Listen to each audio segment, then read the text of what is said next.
Thanks for staying with us at STL TV Live. I'm Sarah Bernard. I'm joined by Bill Dahlkamp of Support Dogs Incorporated, and we've got Ben, retired support dog, now mascot. Correct, yes. And your comrade.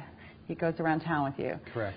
So we've been talking about, it's really interesting, the training process of puppies starting at age 8 weeks. They're trained for about a year and a half, is that right? For all these different skills, and we've in the last segment talked about all the different types of people that can benefit from a support dog. I mean, things I would never have thought of, actually.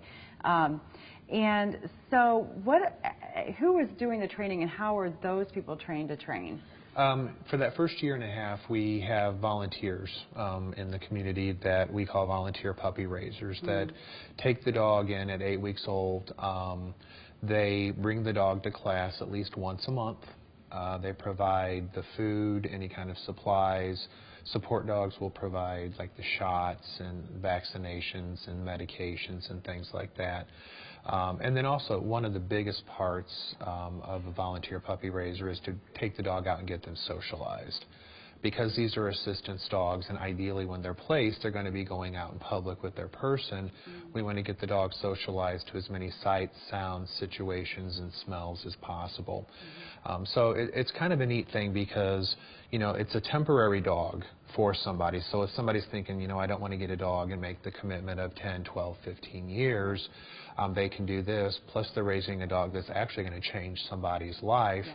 And they can take the dog anywhere that you and I can go, because under the laws of Missouri and also Illinois and at a federal level, dogs in training have the same access rights as certified dogs, so they can go to all places of public accommodation.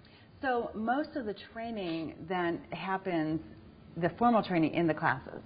Is that right? In the classes, and then when they reach that certain level, when they're turned over to support dogs, our trainers finish them off and polish them off. Okay, so and that's at what age? About a year and a half. A year and a half, and then how much longer then in your facility are they trained on a daily basis? About 4 to 6 months. Okay. And then depending on how fast the dog learns, what the dog is, what career path we say is the dog is slated for, i.e. which type of assistance dog it's going to be.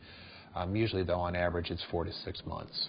So about 2 years of age is when the dog is ready to go and help. Now, in our community, how many volunteers or foster homes, I don't know what your terminology is, do you have, and do you need more? We always need more. Right now we have, I think, about 55 or 60 volunteer puppy raising homes. But like I said, we always need more. The more homes that we have, the more dogs that we can bring in, which would be more people that we could help in the end. So we're always looking for more volunteers. Now, what's the criteria to be a volunteer? You have to be able to commit to come to class at least once a month. Be able to provide financially for the dog with the food and the supplies, as I mentioned before. And then just have a loving heart. But it's okay if you work outside your home? Yes. Okay, because I think that would be important for people to know. A lot of people will get permission and take their dogs to work with them. Oh, right, right. Which is a great experience for the dog. But if they can't, that's okay too, you know, because then they can get the socialization in other ways.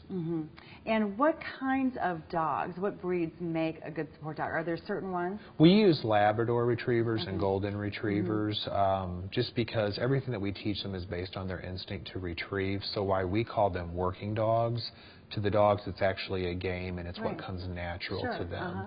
All of their skills are based on that instinct to retrieve. So for the dog, they're just doing what comes naturally.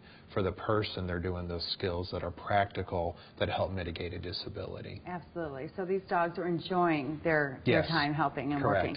So you are building a new facility, Page and Lindbergh. Correct, southeast corner. All right, so when will that be ready? We're expecting to open probably late summer, early fall of next year. So having that, of 2015. Correct. So having the new facility, what is that going to do to make your organization stronger, better in our community? It's going to allow us to expand our services. Right now, with all of our services, we've got about a 2-year waiting list, which is very difficult for us and also those obviously on the list, because, you know, we want to serve people in the most quick way possible. And so the facility will provide us more space to allow for more dogs to be housed on site, more clients to be served on an annual basis, and it's also going to allow us to run all of our programs concurrently.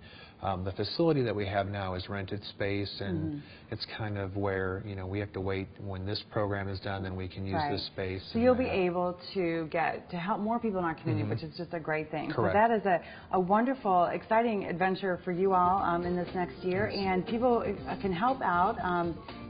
Go to your website or give you all a call to get more information about volunteering, becoming a puppy trainer, or other ways to help that don't involve direct access with the dogs. But for more information on Support Dogs Incorporated, including their dog training and obedience classes, visit their website, supportdogs.org, or call 314-997-2325. We'll be back with more STL TV Live after this.